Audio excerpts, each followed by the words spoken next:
د مارونو چې څومره دوستان دلته ناست او د چا هم ګیره نشته او خریلي د نن نه پس واده وکړې انشاءالله چې ګیرې به بیا نه خرایو که خیر فیصله وکړي ولې دا ګیرو والا ګیره حسن نه دی که ګیره د حسن او د ډول شی نه وي نو پیغمبرانو باندې خدای ولې پرېښودی او څومره ګناهونه دي په ګیره خرایلو کې ګوره ښه یو خدا واجب دی ختم کړل ګیره واجبه ده یو دا ګناه شوه دویم همیشه ګناه کې یو ظلم نه ده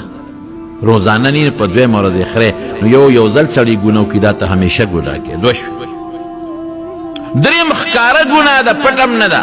د خلکو مخ کې ښکاره کې څلورم په دې ګناه پیسې لګې